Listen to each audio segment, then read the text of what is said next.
So what is an infinite bank? Well, one, it's not infinite, and two, it's not even a bank. Don't you love clever marketing, right? You love it when they do that kind of stuff to us, don't you? But here's the thing, even though it's not infinite, and even though it's not technically a bank that you're setting up, the great thing is it can be an amazing tool. And if you hang with us till the end, I'm gonna talk about how you can make this tool pay you in two places at the same time. So let's dive right in.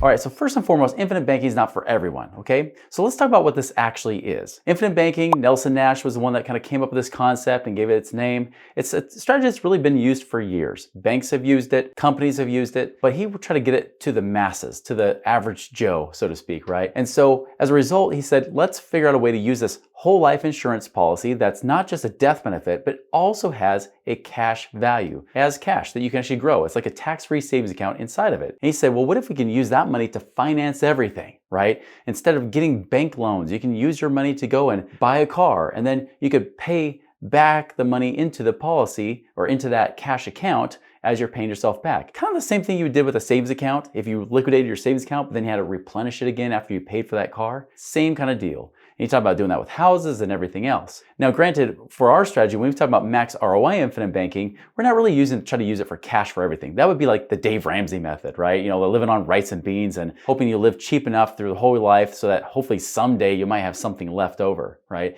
That's not what we're trying to teach here. What we're trying to teach instead is how do you actually use it as a tool that's like a supercharged tax-free savings account, but it also can be used as a way to grow your money. Now, it's not for everyone, as I said, right? It's definitely something that can work for many people, but not all. For example, first, if you are over the age of 70, this can still work, but it's a little bit more difficult because the older you get, the more expensive the insurance costs are. So for example, if you're trying to put in $10,000 a year, if you're 30 years old, some money's going to come out to pay for those insurance costs, right? But if you're 75 years old trying to use the same thing, a good chunk of it's going to go pay for the insurance. Why? Well, because compared to a 30-year-old, if you're 75, you're much more likely to die in the next 10, 15, 20 years than you would if you're 30. So that's why. So it gets more expensive as you get older. So this kind of strategy that we teach, it does work even if you're into your 70s, but it gets a lot more difficult. This also ties into another point too, that if you're in bad health, maybe you're a smoker as well, or maybe you've had cancer or you've had heart attacks or anything like that recently, it's very possible that they won't even give you the insurance. They might even deny you, and you couldn't use this strategy anyways. So for example, I had a guy who was actually well over 300 pounds. He was in his mid-50s. He came to me, he said, Chris, listen, I know I could probably get this policy, but it's gonna be super duper expensive. So what if I got this on my wife instead? I said, well, is she in good health? Yeah, she is. In fact, she's even in her early 50s. She's younger than me. I said, oh, that's better because one, she's younger, so it's gonna be cheaper. But two, guess what? Also, because she's a woman, women live longer anyway. So even if you were the same age and the same health rating, women get the better rate of return. So women, good for you. You actually beat the crap out of guys in this scenario here. So anyways, we said, this is great. Like, this is the perfect storm. So instead, he started putting over $100,000 a year into her policy rather than putting one on him. And that's what he's been using to this day, loading the money up into her policy, building up that cash, and then he's been using that cash to go and invest in real estate and other business type of activities. So that's the great thing, guys, that it can work if you're in great health. Or even just average health. You don't even have to be in perfect health, but if you're in poor health or you've had really life-threatening type of situations, heck, even if you've had major depression that's led to suicide attempts and things like that, you're probably not going to qualify for getting this kind of policy. So number one, if you're way over the age of 70, or two, you're in bad health, this may not be a good option. But number three, it may not be good for you if maybe you're paycheck to paycheck. Right? Maybe you don't have a whole lot of money to put away every month. Maybe you feel like there's too much month at the end of your money, right? You know, those kind of things. If you're really paycheck to paycheck or worse than paycheck to paycheck, then I wouldn't do this strategy at all. I would just simply buy what's called a convertible term insurance policy. A convertible term insurance policy says you can buy term, because term insurance just covers you for a certain period of time. It can be a lot cheaper. But what's nice is that you can convert it later on to whole life. You can convert it to this infinite bank type of policy down the road. And the great thing is you don't have to requalify your health. So if you're in great health now, but maybe you just don't have the cash to be able to fund it, I'd recommend at least $5,000 or $10,000 a year if you're going to try to fund these kind of plans. If you don't have at least that much money, then just do a convertible term policy in the meantime that's nice and cheap. And then as your cash grows, as you have more and more cash available to save each and every month or year, then you can convert it to this kind of plan. Now, infinite banking is not just used for buying cars or houses like I said earlier. Now, you could use it for that, but I'll tell you this is one thing I've learned is that when you use this plan, many people will say, I can either withdraw the money out of the account to pay for these things, or what you can do, and this is kind of where it becomes like this infinite bank, you can borrow money from the insurance company and use their money to buy those things. Now, why would the insurance company give you money? Why would they want to do that? Well, it's simple. One, they like to make money on their money, right? Just like all of us, we like to make money with our money. Well, when they do that, they know that you've got cash sitting here, and the cash in this account is guaranteed to keep growing. In many cases, you're making at least 3 or 4% a year guaranteed, the minimum, on these kind of plans. Because they know this, they're willing to give you a line of credit. They're willing to lend you the money. The great thing is that this does not show up on your credit report. You do not even have minimum monthly payments to have to pay into these loans. Now, the loan is there. They do charge you interest. Don't let anybody here on YouTube tell you that you pay yourself back, as they love to say, and that you pay yourself interest. You do not do that at all. You are paying them the interest. However, they're willing to give you a very decent interest rate on that money. But here's the exception in my mind, because I'm first and foremost a business owner and an investor. I like my money to work for me harder, so I don't have to work so hard for it. Well, when I look at this, I say, well, if I could get a bank loan for a car, for example, I just bought a car last year and I was able to get a 3.9% promotional special interest rate. 3.9%.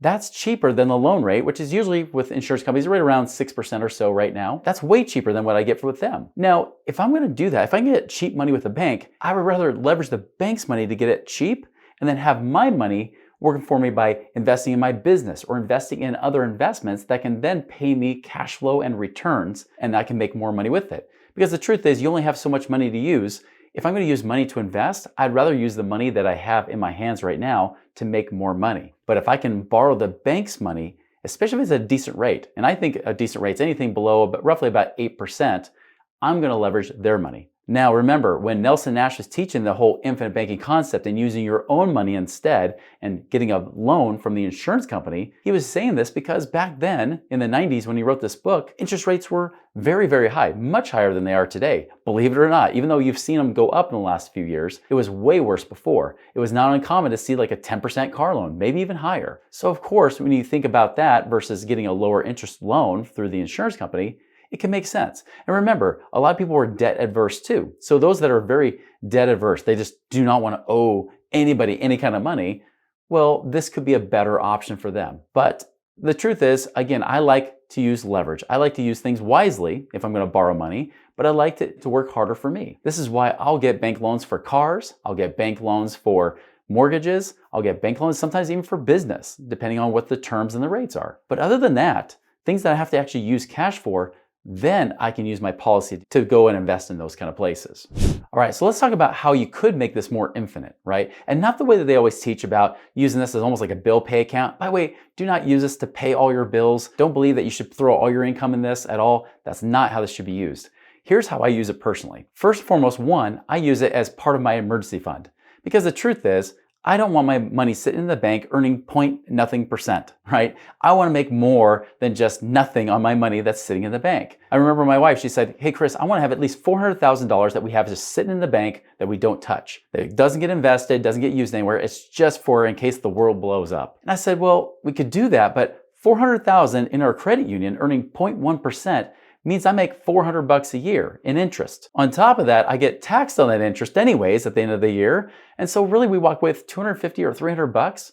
Why would I do that? But I said, let's do this. Let's make a compromise. What if we earmark $300,000 that of the money that's sitting in our life insurance policies that's earning at least 5 or 6% tax free, and then the rest of the money, the other 100,000 sitting between high yield savings accounts or the local bank that we can get to quickly. Awesome. Now, yes, I might make only $100 or so a year in the bank, but remember, if I'm making even 5% on 300,000, I'm making 15,000 a year tax free. That's way better than $400. So I use that for one, is being able to have my cash reserve. But now anything above that 300,000 is free game to use and invest however I want. And so here's how this wealth wheel concept works, is that when we understand how this all works together, we then can use our max ROI infinite banking policy to then use that to go and invest with. So for example, there was a time where I had a friend that said, I want to borrow $50,000 to be able to help sell my apartment building. He said, I'm going to use that $50,000 to help us keep the lights on, so to speak, for the next few months until we sell the apartment building. And then when we sell it, we get all the money back. I'll pay you back your $50,000 plus that 15% a year of interest. I said, great. So I borrowed $50,000 from my life insurance policy. Now I know that at the same time, they're also paying me interest. This is why it works so well, because they're paying me interest of almost 6% a year, tax-free, while I'm borrowing at about just over 6%. And so I take that money out and I lend it to him and I give him that money. And then 3 months later, that money came back. I had the $50,000 plus roughly almost $2,000 of interest coming back. I used that to pay the interest and then some that was on the loan. And I was able to keep over $50,000. And in the meantime, I was still earning compounding interest on my money sitting in the account on that $50,000. I still earned roughly about just under $1,000 of interest during that period of time, while I earned almost $2,000 of interest here. So I made $3,000 of interest on that money while only paying hundreds in interest to the insurance company. That was the beauty of this. That's what I loved so much, is that I was able to make more money with the money that I had. And that's the thing, is that you cycle that money through. You get more money back and then you do it again. And you get that money again and you keep moving it and moving it and moving it. Even if you had something that just paid you monthly interest, maybe it was like a rental that you bought, you can go and buy that rental with the money out of your policy. I've done that before too. And then the cash flow that you get after you've paid all of your expenses goes back in to pay towards that loan. And here's what happens. The loan balance pays down, means that you pay less and less interest as time goes on, while at the same time, I'm earning more and more interest on the money that's in there. Because remember, even if I put like a $50,000 down payment on a property, that $50,000 is still in there sitting in that account. I'm just using the insurance company's money because I'm borrowing it from them. Yes, I'm paying them interest with using that cash flow from the property, but it's also paying down that loan, meaning I pay less and less interest, while at the same time, the $50,000, they're always paying me more and more as that account grows. That is the difference. That's how you're actually able to make money in two places at the same time. And as you keep doing that, what happens is that you pick up more dollars along the way. And as you pick up more and more dollars, you got more and more to use. And that actually speeds up your progress to creating financial freedom right now. Now you can start with a policy with as little as $5,000 or $10,000 a year, as I mentioned before. If you want to figure out how to do that and how that would work in your situation right now, go to moneyripples.com and click on the Infinite Banking tab today.